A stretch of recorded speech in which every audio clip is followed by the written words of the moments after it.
Welcome to this episode of Whine. As always, Julie and I are so thrilled to be back with you.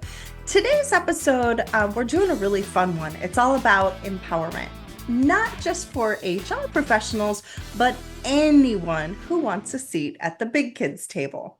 So what are we discussing? Well, we're going to talk about how to help you get to the top of the leadership ladder in your organization. So we, as far as HR is concerned, we want to be seen as more than just administrative or paper pushers. You know my favorite line. I always say they call us revenue takers, but really we can be revenue makers and real serious business partners. We just need to tweak our way of thinking a little bit. But first, as always, hey Julie, it's wine time. My favorite part of the day. Yes. So today, first of all, I am drinking out of a glass that says, you can't really see that, the brains of the operation, which is Nice. a gift from our dear friend, Lori Drum. Shout out to Lori. She's a whole damn bottle member. And I'm just hoping that it helps my brain function better because, I'm not real sure that's happening today. So bear with us, y'all. But I am drinking, I know this is going to be a shocker, an Italian white wine. Crazy.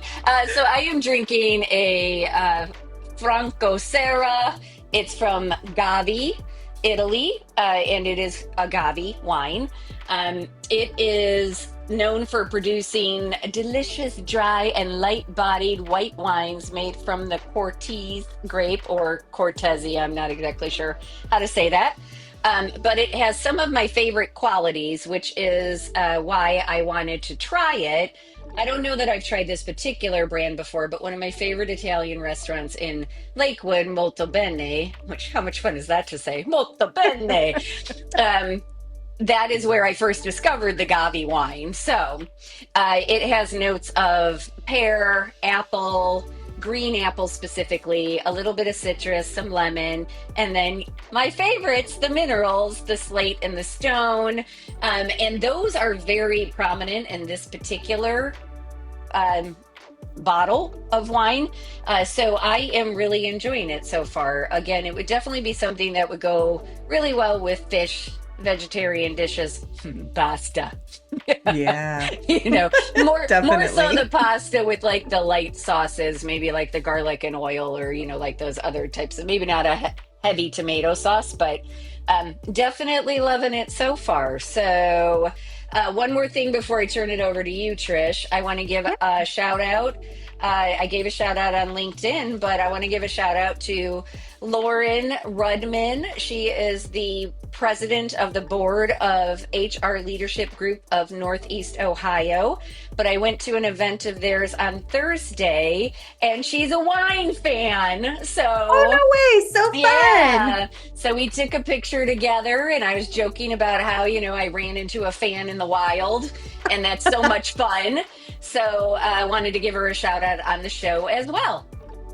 So, That's Trisha, awesome. what are you drinking? Well, I went a completely different direction today. I've actually been really into Pinot Noirs lately. And so I have this one, and I don't know how to say it. I probably should have looked it up.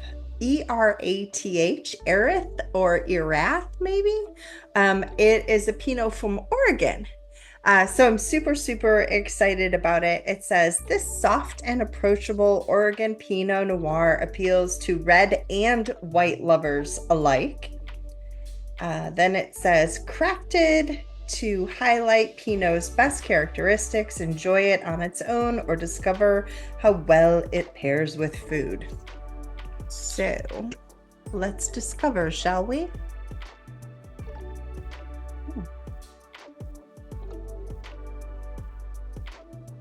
Hmm. I like it very much. It so Any further I mean comments? I like it very much. I like it very much. You know what it is? I like the way that Pinots hit your mouth while still being very light. Because sometimes I just really want a red, even though it's summertime.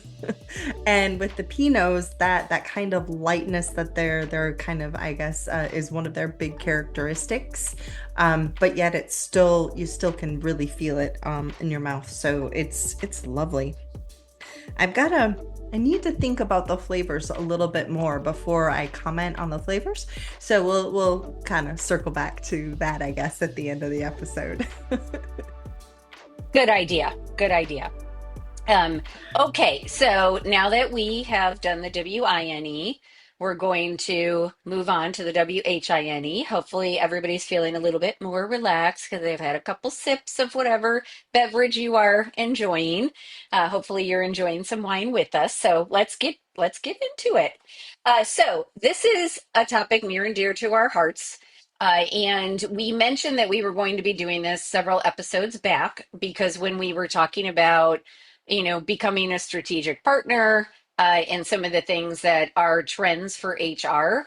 This isn't necessarily a trend, but it's definitely something that has been a shift over the years because a lot of times, historically, HR was seen as an administrative line item or something that just cost the company money, and as Trisha said, a revenue taker. And so we want to flip that script and show you how you can get a seat at the table with the C-suite. And again, even if you're not an HR professional, you're just somebody who listens to our podcast, you might want to get into those upper levels of leadership, you can take these same tools because it's all about learning how to speak the same language as those in those top layers of the leadership team and speaking to them in a way that shows your value to them in a way that they understand. So, we're going to be using a lot of examples and we're going to give you a lot of tips for how to do that. But one of the reasons that we feel this is such an important topic is because, particularly in HR, even if you share the same title, so say you're director of HR or you're the chief human resources officer, so you have the same chief title as other chiefs in the company, or you have the same director title as other directors in the company, chances are you're getting paid significantly less than those other people. It is just something that has happened. It probably is in large part due to the fact that most HR professionals are women. And so that pay gap that we've talked about in prior seasons, just compounds itself. And HR professionals have typically been paid less than other positions in the company, and they do tend to be women. And so, it's a compounded situation. But that's one of the things that we wanted to start off just giving you some dun dun dun dun dun, dun stats on. So, that's Trisha's thing. So I'm going to turn it back over to her for some sort of disheartening statistics. So, maybe pour yourself a little bit more before she starts talking. That might be a good idea for this one. Um, Before I give you a kind of going along with what Julie was talking about, like the actual pay rates, I want to just point something else that I found really interesting. Um, Bamboo HR, as you guys know, we do partner with Bamboo, so shout out to them. I think it was last year, not quite sure what the time frame was, like mid-year or something, but they put out a study, and their study said that only 26% of Fortune 100 companies, not 500, Fortune 100 companies, they actually don't have HR in the C-suite. So only 26% of them do. That it goes the very, very first line of disheartening as far as the stats go. But then, kind of piggybacking off of what Julie said, why or what is this pay difference? So, there was the study by Pay Scale, and they said that the average chief human resource officer is approximately 220,000. So, just for comparison, so y'all understand, a chief marketing officer makes about 260,000, and your CFO can make around 300,000. $100,000 a year. Now, these are all C-suite positions, so I'm kind of wondering if it isn't what Julie has already said about the fact that it's mostly women that are in these roles, because there is an quite an obvious disparity in those numbers. Another report, and this one comes from SHRM back in 2022, actually showed that HR managers on average earn about 15 to 20% less than managers that are in other departments of the same companies. So, even when you're looking at not just within the same company, but similar experience, company size across the board, we can see that happening. So it's something that we really need to discuss. And Julie and I are ready to give you some tips on how to become part of this and really vying for the position you want, but also being compensated fairly. Yeah, and as we've already mentioned a couple of times, part of the reason is probably because HR professionals are typically women and women tend to be underpaid. It's also that revenue taker mindset where a lot of companies see HR as a necessary evil, and it's Mhm. something that costs them money, and it is true that it is more difficult to see how HR could be making a company or an organization money because we talk in intangibles a lot. Like a lot of what we do, it is hard to sort of figure out what the cost of that is, although we've got tips for you on that, so don't worry.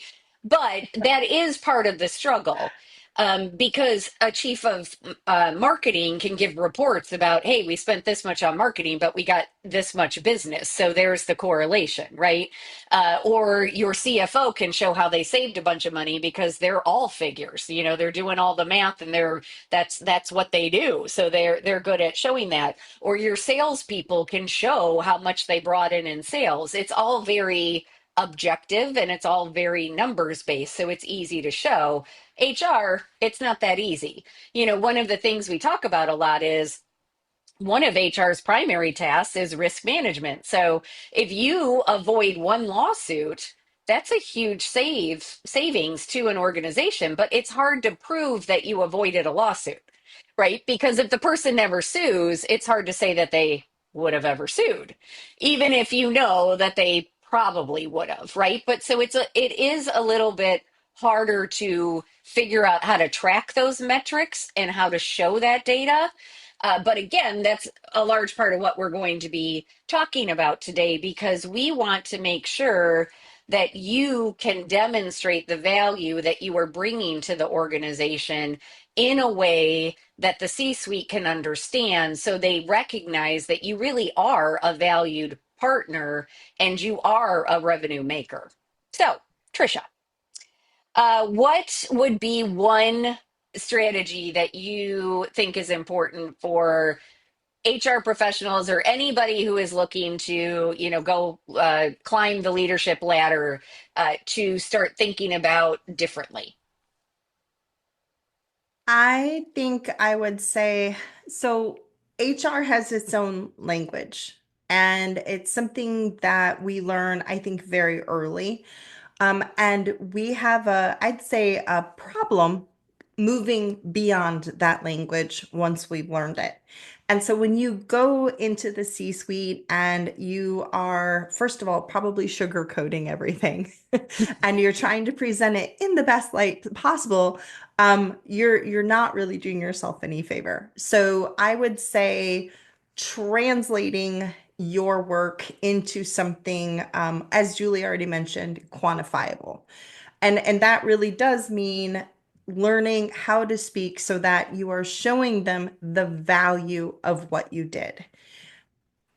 An example, we implemented a new training program. Like, that's amazing, right? So glad that you did that. But what does the C-suite see? They see dollars and they don't see the cents. The cents, not the Right? I'm trying to make a joke and it's hard. Yeah. But the whole point is that they don't really understand. So what? You had a program, yay. But if you can show them, hey, we had a new training program that we created this year and it reduced employee onboarding time by 20%. And then that then improved first year retention by 10%. Now you've got their attention. Now here's where you take it home. Then you can say, in doing this, we actually saved the company X amount of dollars. Now you have them. Now they're paying attention. Because bottom line is the C-suite, they're always looking for what is the quantifiable outcome of what you did. What is the business impact on what you did? And the impact, and we can say, oh, it's retention, it's this, it's that. And those are HR words and they're great. But if you don't then translate those words to dollar savings or something of that nature, then you will not have proved your point at all. And I think also, just because I mentioned it earlier, really and truly pay attention to how you're presenting the information. I think oftentimes when we do want to get the seat at the table or we have an opportunity to speak to the C-suite, we do try to sugarcoat and present them with what they want. That's not going to get you anywhere. Really present the facts, present the hard data, and just say, this is what it is. Whether it is the good or the bad. In both cases, you really just need to kind of peel back the fluff, even though that's what we're so good at doing, and present them with just cold hard facts. Jules, what about you? What do you think we should Yeah. look at next? Well, so I'm gonna take what you were talking about one step further and say that in addition to speaking the language of the business versus just HR, you have to also understand the business inside and out. And I think that sometimes HR folks think that, well, I just have to worry about the HR stuff and I don't really Mhm. need to understand what they do. But let me tell you, again, if we're going back to what Trisha just said, and you need to speak the language of the business, then you have to understand the business. So if you haven't been out to a job site or you haven't gone out on a call or a days on a like what do they call those when they you a ride along like that you could do with the police. But if you haven't gone on a ride along with the salespeople to see what they actually encounter on a daily basis. If you haven't like really gone out to see what the heart of the business is, then you can't truly understand the challenges that the company is facing, or that the people that you are trying to get to be compliant with all the HR policies, the things they're running into, right? So we all know I work with a lot of construction companies, so I'm going to use them as an example. But, a lot of times this is what happens. HR writes a policy or finalizes a policy, whatever, in their little office, and they don't understand why it is so hard for managers to enforce it out in the field because they've never been out in the field. So, it could be something as simple as, I mean, I have had all of these aha moments when I've been out on a construction site. It's like, okay, like a no cell phone policy, for example, because we think like that's a safety issue. People shouldn't be using their cell phones on a construction site. Okay, that's fair. But if you've been out on a construction site that's rather large and you've got somebody down at one end and somebody way down at the other end that's too far for you to be able to just shout like, "Hey, Trisha," and Trisha's going to hear it. Instead, somebody would have to jump in a vehicle and drive 10 minutes down the other side. You start to realize like, okay, maybe there's a place for cell phones out here.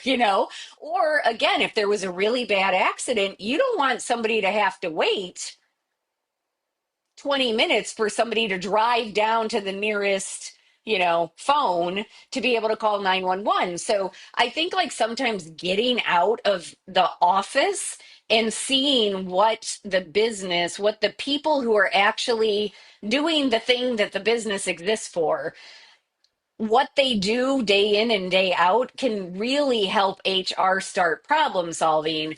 And that's one of the things we're going to talk about in a little bit, but is anticipating problems and going to the C suite with solutions before you're asked to. So, not to get ahead of ourselves there, but I think this is part of why understanding the business inside and out is so important, is because you may be able to see like, oh, this is why that policy isn't working, why don't we modify it this way? And now all of a sudden it's like the managers are like, yes, thank you, you heard me, you saw my problem, you found a solution, this is great. And then there's also more consistent enforcement of that policy, which means there's better compliance with whatever the law is, or whatever your policy is, or whatever the case may be. And so you can get a lot of wins out of a simple situation like that. And all it takes is you getting outside of your office and actually seeing what the business does.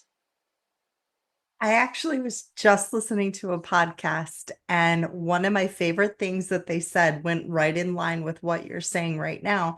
And the woman was saying one of the first things that she does is says when she starts working with new people within the organization or with an organization, because she's a consultant now, she was saying that she says, explain to me what you do as if you were explaining it to my 5-year-old.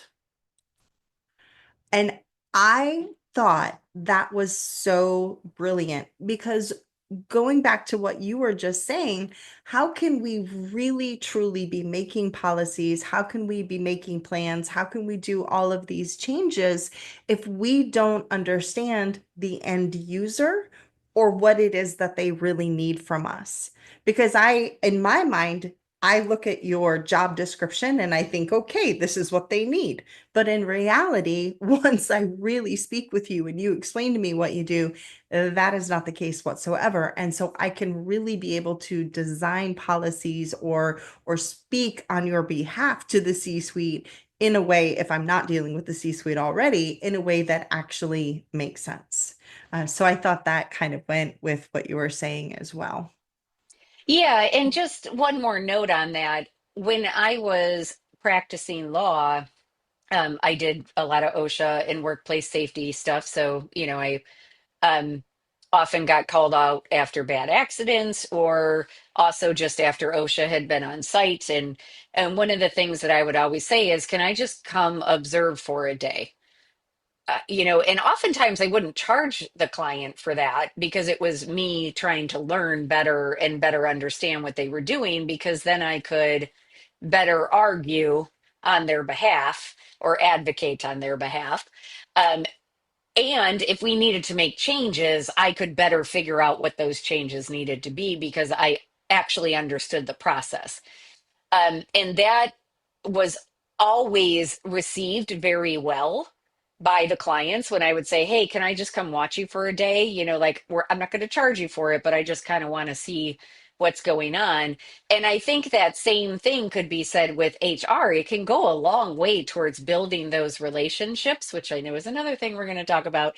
Because if how great does that look that you're like, hey, listen, I am willing to, again, come outside of my office, but also give up a day of my work. And yes, you're still getting paid, but that doesn't matter. It's that you are willing to go spend a day with them, learning from them. Like that shows that you really are committed to helping them figure out whatever it is that they need to figure out, that you're a true partner for them because you're willing to invest the time to better understand what it is they're doing on a daily basis. And I think that that is really, it says a lot. And I think that that can be really powerful. Wholeheartedly agree. All right, Trish. So you take the next one. Oh, you know where I'm going to go with this. I have a saying, and Julie's heard it, and y'all have probably heard it too. Please do not come to me with problems. Come to me with solutions. I am not a person that wants to listen. I mean, I will listen to your problems. I really will. But and that's more for my friends. Like in the business world, the very first thing, if you drop a problem on me, I'm going to say, okay, so how is it that you plan to fix it? So that's the very first thing I'm going to ask you. So I think that is where I would want to encourage our listeners to really step up their game. Um, Try to look at the business, especially once you've gotten out, you've started doing these interactions that Julie and I are talking about, and really look to see if there's a situation that you could help with, or maybe it's some sort of a challenge that you've noticed, or a process that maybe isn't working as efficiently. So, really try to get an understanding of what that is, and then create a solution for it and take that to the C-suite. If you wait until someone comes to you, or if you wait until they ask you, you're being reactive versus proactive. And when we get a seat in the C-suite, or to get a seat at the C-suite, you need to really have broader vision and start thinking about, how can I fix this? And so that would be one of my biggest things. I think, okay, so um, let's go with, you see something that is happening or maybe is not happening, and it's impacting productivity. And maybe it's, oh, Julie, one of our favorite words, engagement.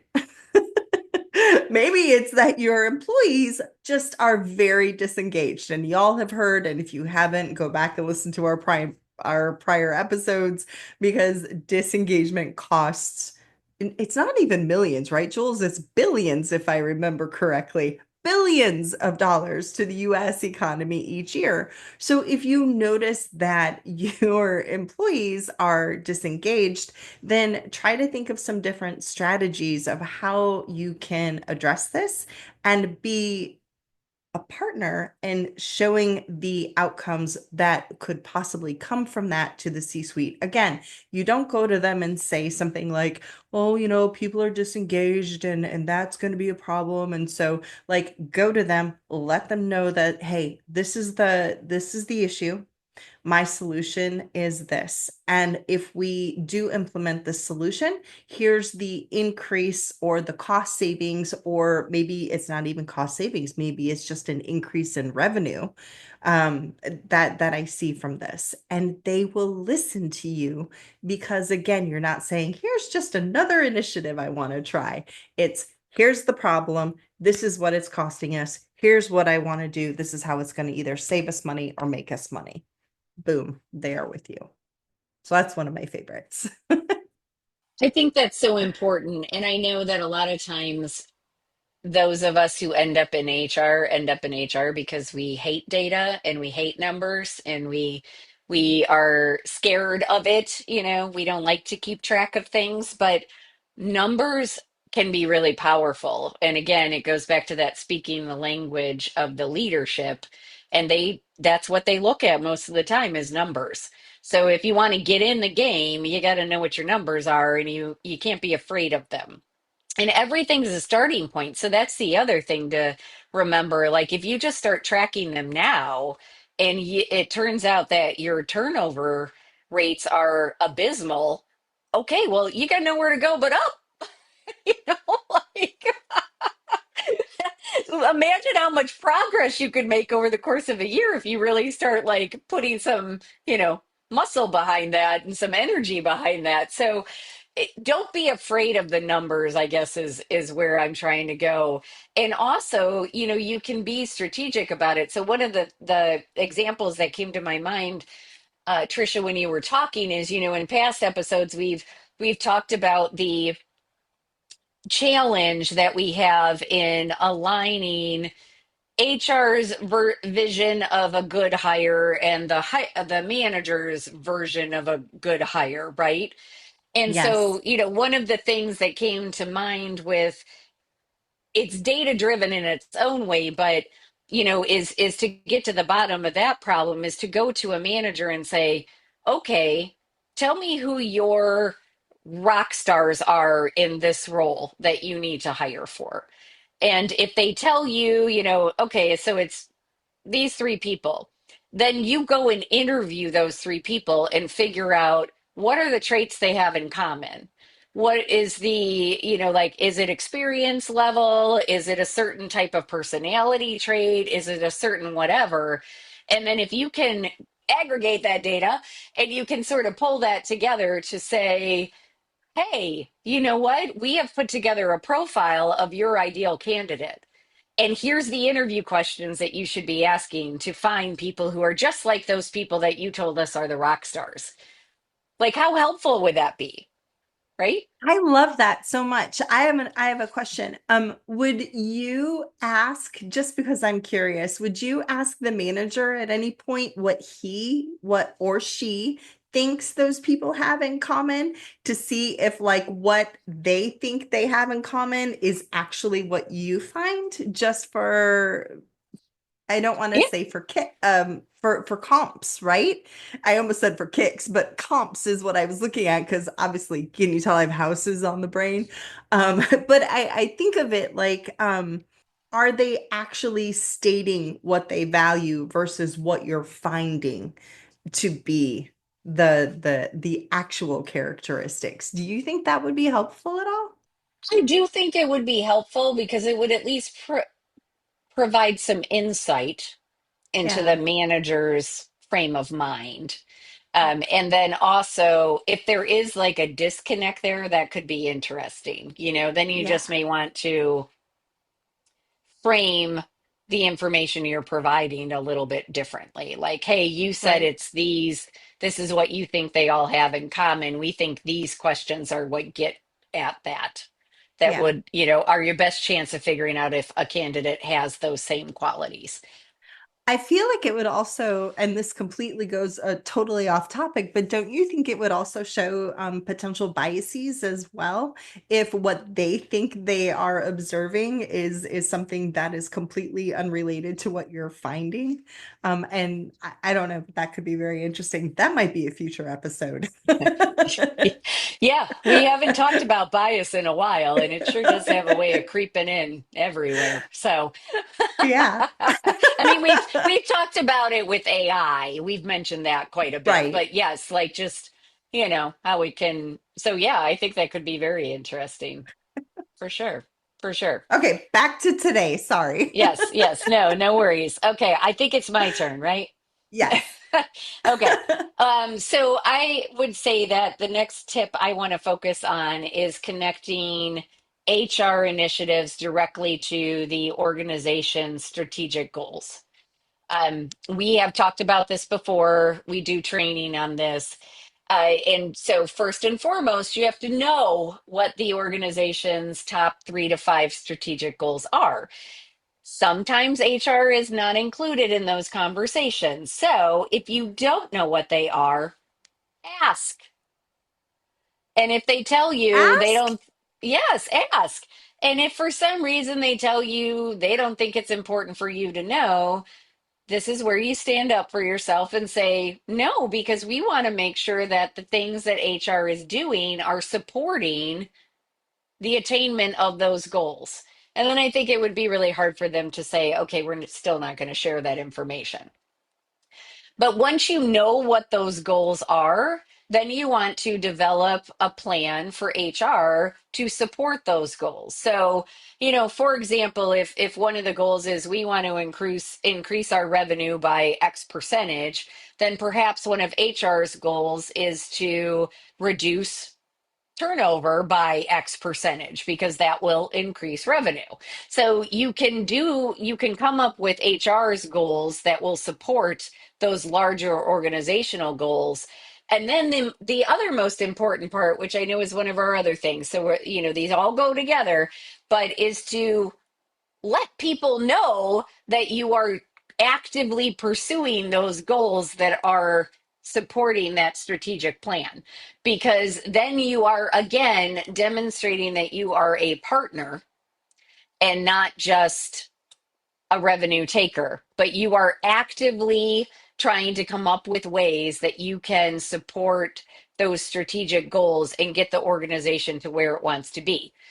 And then, given what we just talked about, you got to make sure you're tracking that success so that at the end you can report on it. And even if you don't meet the goals, like let's say it was to reduce turnover by 20% and you only get to 15%, that's still a significant savings. So you don't want to take the mindset that, oh, we didn't get where we were going to go. So we just might as well just let's nobody talk about it. Just keep it secret. Nobody talk about it because we didn't meet the goal. No, you don't want to do that. You want to shout it from the rooftops. Yeah, we shot for 20. We didn't get there, but we got to 15%, and that saved us X number of dollars. And that's huge. So again, make sure you know what the strategic goals are and then figure out ways that HR can support those and then track the heck out of those metrics and then scream it from the rooftops. You're cracking me up.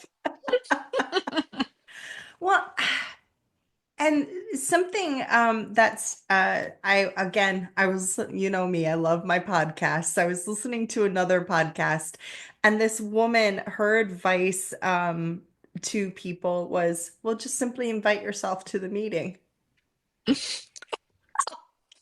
That seems bold. Right. What are you doing here?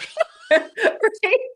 No, no, she said she would ask them. Like so like Julie was talking about strategic planning meetings.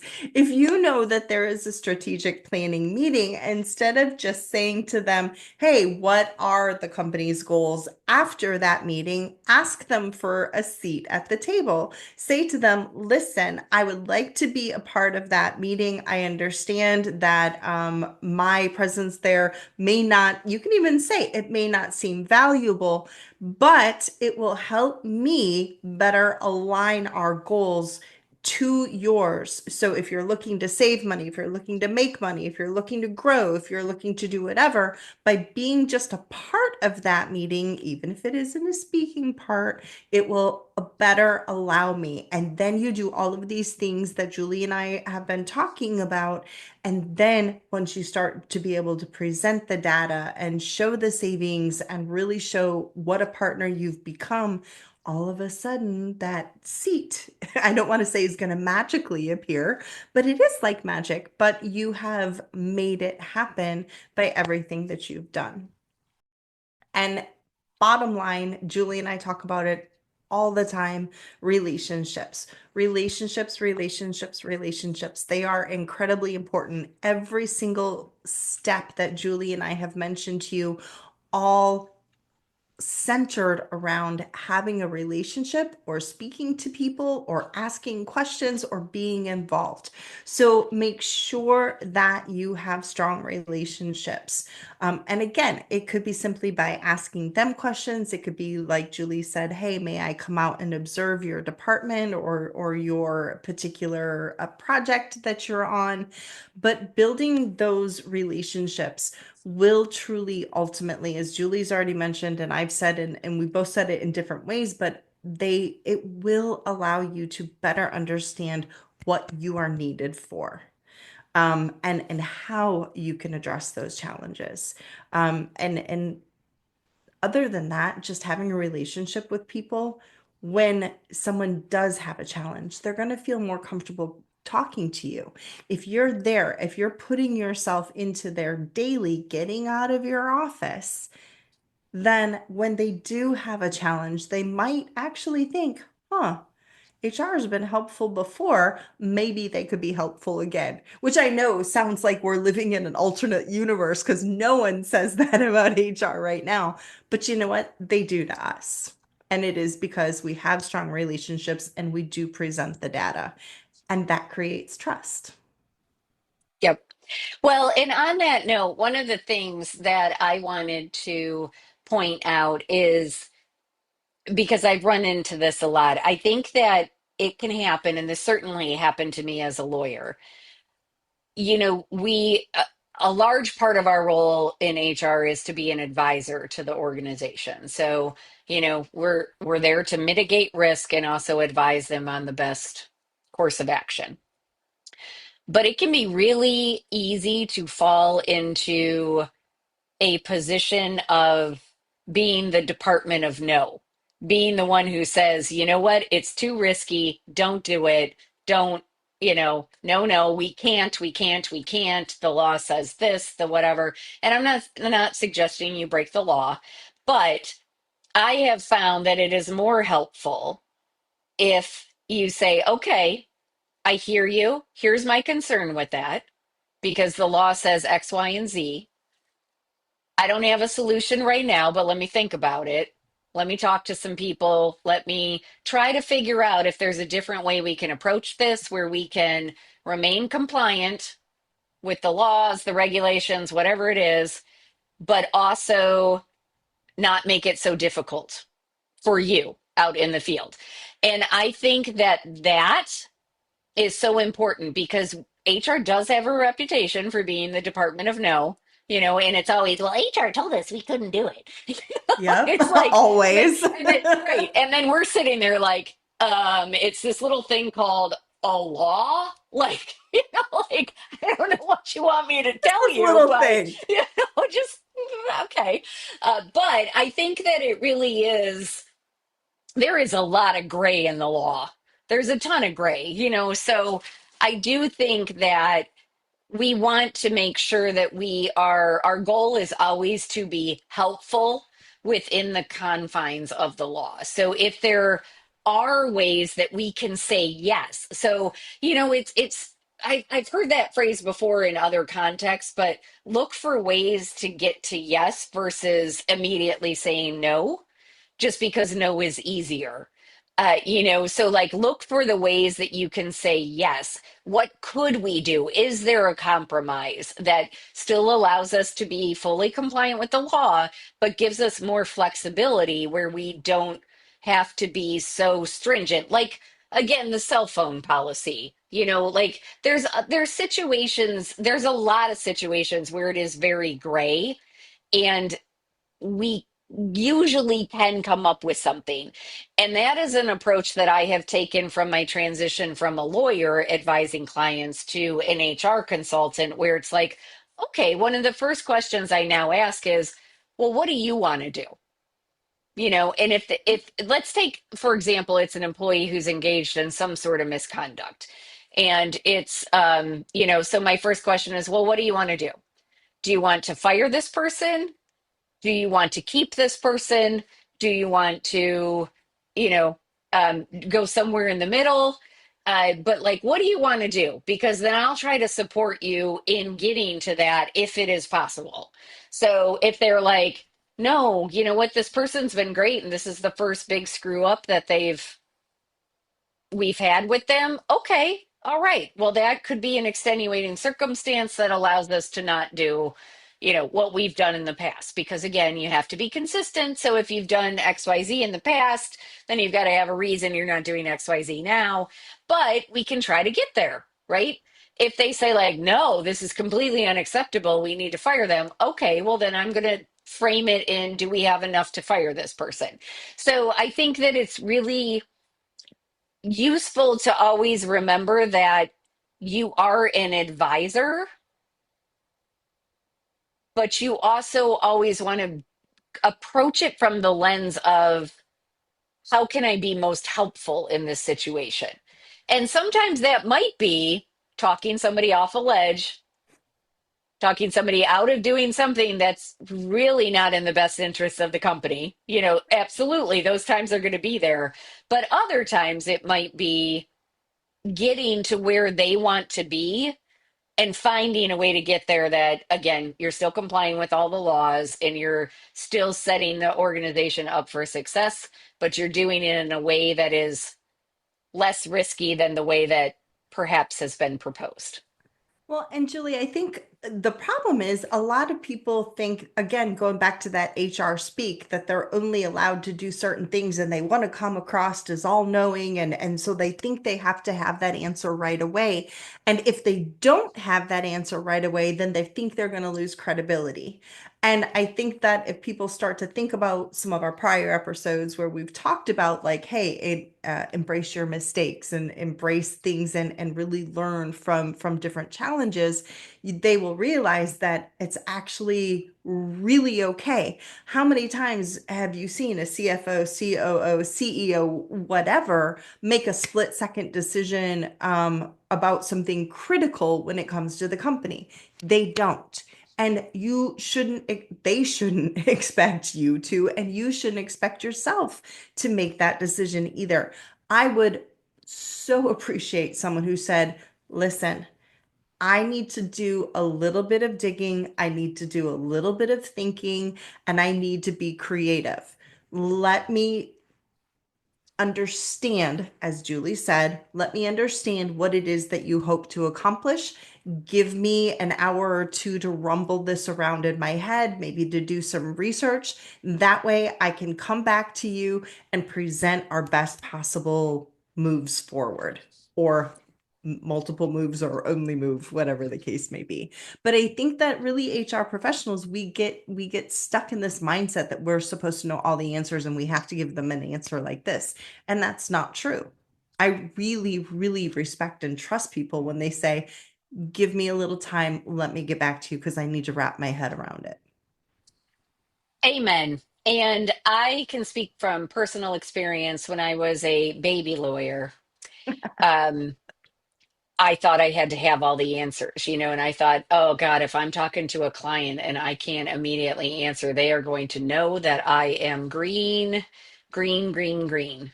As green as the grass is in Ohio and Michigan after all this rain this past spring. Um, Ours and is then, dead now, man. We're drought. but then, the longer I practice, the more I realize, like, oh, good Lord, everything is nuanced, you know? And so, if anybody who's ever had a conversation with me knows that my most common answer is, well, it depends, you know? It's my favorite. Yep. And I say all the time, let me think about it. Let me get back to you. I just like you said, I need to think about this a little bit. I want to look into a couple of things. That's actually a sign of strength. Admitting that you don't know everything is a sign of strength. Yep. Admitting that you want to take some time to be more deliberate about something is a sign of strength. And to your point, we've also seen the CEOs who have made split second decisions, which Ooh, have turned yes. out, have shown up on the front page of the news, or What? perhaps on a jumbotron. I don't know what you're talking about. No, yeah, me either. Um, so, I do. I think it's a great point. You are not expected to know everything. You're not an expert. The laws change all the time.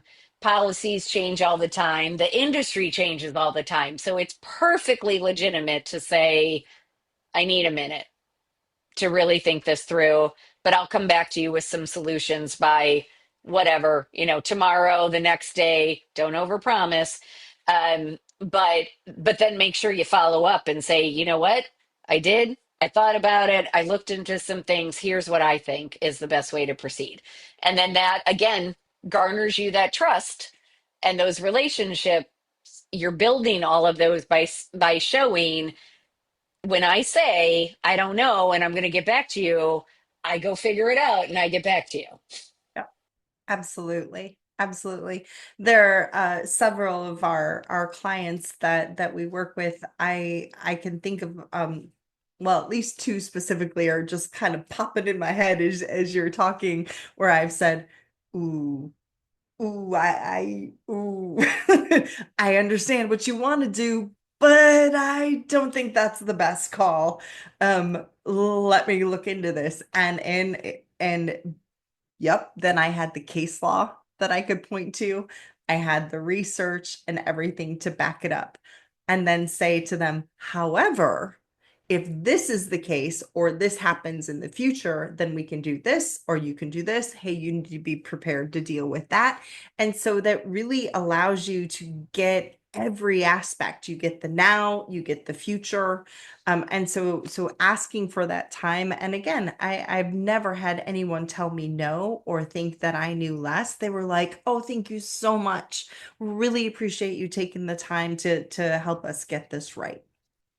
All right, Trish, I think we have one last one, and I think that you should take it because it's something that you talk about a lot. So, Show your worth. Do not be afraid. Do you notice I didn't even hesitate and say, okay? mhm. Show your worth. Shout it from the rooftops. One of the best ways to get yourself a seat at the table is to not be shy, really and truly. Find your successes, show them. And I don't really care how you do it. If it's through regular reports, if it's an opportunity to present to leadership, even if it's just, hey, so and so, I wanted to talk to you about this initiative. I've noticed that your output has increased by X%, or I've noticed that you haven't had as much turnover recently. I just want to see, like, how does that feel to you? And really start, showing people that the initiatives and the time that you take and that speaking with you and partnering with you is really helping to improve their outcomes as well as the ultimate business outcomes. My little thing just flew out of my ear. Yeah, and I think that this is something that can be really hard for HR folks to do because we tend to be pretty humble folk. Okay, maybe Trisha and I accepted from that, but whatevs. We're Um, definitely accepted from that. but so it can be hard to toot your own horn, to advocate for yourself or your team, but it is really important because again, this is about showing HR's value, or again, if you're not in HR, showing the value that you are bringing to the team. So all these things we've talked about, you can do as a non-HR professional. So you can build those relationships. You can figure out what are the metrics that I can track so that I can prove that I'm adding value, and then show those and talk to those with your about those with your supervisor, every chance you get in front of leadership, whatever the case may be. Those are all really important things to do. And that even though it is super scary to advocate for yourself or for your team, there is a certain sense of satisfaction and pride that comes with doing so, with knowing that you stood up and you spoke your truth, and people heard you. And even if they don't hear you, even if you don't get what you're asking for, at least you did it. And I think that this is so we're gonna make a note, Trisha, and Brenna is on the call with us because she records and edits all of these. So, Brenna, you Thank have a you, better, Brenna. yes. And Brenna, you have a better memory than either Trisha or I. So I'm going to ask you to make a Truth. note of this as well. But I think one of our topics should also be teaching people how to negotiate their value. So, how to ask for a raise, how to ask for, because if you do find out that your comp is lower than your peers at the same level, you need to figure out how you're going to ask for what you deserve. And so I I think we think should we also make, promised that. yeah, we probably did. I think Um, we did. Yes. yes, so we need to have that conversation because that's really important as well. Brenna said in the chat, note taken. So this is why we love her. Yes. One of the many reasons why we love her. Many, many, But many. yes, you want to make sure that you are showcasing your successes and you are doing so not in an obnoxious way, but just in a way that, shows again how you are adding value in the language that that C-suite is going to understand. So with Tie that, it back to the bottom line. yes, tie it You back to like the the bottom line. emphasis? Yes, I do, especially with your pen. Again, you can't Well, see her, but and and it's a Harry Potter pen. So this is it the is. magic. This is the magic we're giving you. All these little tips and tricks. But with that, we are closing up this episode, so we need to revisit the wine. So, Trisha, any more thoughts on what notes you were tasting in your Pinot Noir? I actually do. Okay, so totally cherry. It took me a little bit, and I don't know, there's almost a tobacco or spiciness to it. But it's super brief. Like it hits you right at the end. Yeah, I really enjoy it. Again, that's why I like Pinots. They're medium bodied was the word I was trying to come up with earlier, so that you can definitely feel them in your mouth, but then they don't linger, which is why I think that they're so perfect for a summer red. So I'm very, very happy. And the other thing I forgot to say, I think it's Erath, I think is how it's pronounced, but it says Earth Heart Erath. Is that like not so perfect for us? Yes. Yeah. Yes. Totally spoke to me. So yeah, I highly recommend it. And go Oregon. Yeah, absolutely. I am still loving my wine, but that's not a surprise because it has all the qualities I like. And this is one of those things that I am learning about wine is you figure out what the elements are that you like. So, I never really cared much about that before. I was pretty impressed that I had tasted most of the notes, and then I compared it to the what's it called? The Vino app. To right. see if I was right, and I was right about most of them. So that I feel like I'm getting my palate is being educated. I had somebody who sells wine say that before. We're educating your palate, and I was like, I love that. So, like, are you going to give me homework? Because I'm okay with that, I mean, as long as it's wine homework. Right. But so I think that is, one of the things that I also just love about wine is there's so many different varieties. And once you learn what the elements are that you like, you can go into a wine store or a winery or wherever and be like, these are the things I like. And they will find you some fantastic bottles just based on you being able to say, here's the qualities I like, and it's so much fun. So that's part of why we include wine in our episodes, because we love wine and we love to share wine and we love to drink wine. And it makes talking about all of these topics so much easier. Julie, 100%. Did I show you my shirt? No, I don't think so. Oh, all right. Hold on. Enjoy Mediterranean beach wines. Oh, my. Okay. Isn't that funny? All right. So do you remember when about 2-3 episodes ago, and I had said I went back to my favorite wine store in Grand Rapids? The gentleman there has, I think it's called the Bearded Vine is his, let me see if I can find it real quick. I think it's called the Bearded Vine. And so he has, he puts out an Instagram and he has just some funny things. He just makes me laugh. But anyways, he has t-shirts. And when I went in there and told him about what I was looking for so that I could impress you, he had told me about this shirt. And so I absolutely had to buy it. I love it. I know, it's just super cute. And it's very soft. Yeah. Okay, so any final thoughts on this episode, Trish? I would just say, look, it goes back to the very last thing that Julie and I were talking about, and that is make sure that you toot your horn. You really need to say, this is what I set out to do, and this is what I did. Even if, as Julie mentioned earlier, you didn't 100% meet that goal, that you still saved money, or you still kept people on, you still improved retention, even if it wasn't or maybe not retention, but just people being engaged at work. That is so huge. And that maybe at first quantifiably they won't be able to see it, but you watch that trickle down data and it will show up and you'll be a hero. Yeah, and on that note, this isn't something we really talked about because we were focusing more on the tangible stuff, the quantifiable stuff.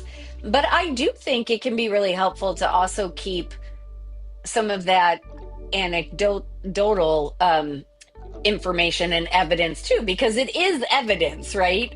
Like, Right, even though it's exactly. anecdotal, it's still evidence. So keep a story log of when somebody came to you and said, oh my gosh, God, you guys helped me through that situation. Like, that could have been a disaster. Or a new employee came to you and said, that onboarding was amazing. Or, like, keep track of those things too, because stories speak to people. And so if you don't have a tangible thing to give to the C suite, you can use some of those stories, or you can combine those stories with the tangible data, and then you've Ah, got an even stronger and more persuasive argument as to why you are so valuable as a resource to the company. So I would that's the say, mic drop moment. yes, don't you know don't ignore the quantifiable stuff. Like we said, figure out how to track stuff, but also don't ignore that intangible stuff, because it speaks more to the warm fuzzies and the heart. But that Which can is be what we're just known for. right, and that can be just as persuasive in certain situations. So keep Agree. track of both. Love it. All right. Well, thank you as always for joining us for another episode. We hope you enjoyed it. Reach out to us at whine at monarchendeavorsllc.com. Of course, that's WHINE. Give us wine recommendations, give us topic recommendations. Just tell us that you enjoyed the show, whatever it might be. We would love to hear from you. Follow us on Patreon and subscribe wherever you get your podcasts. We'll see you next episode. Cheers. Cheers.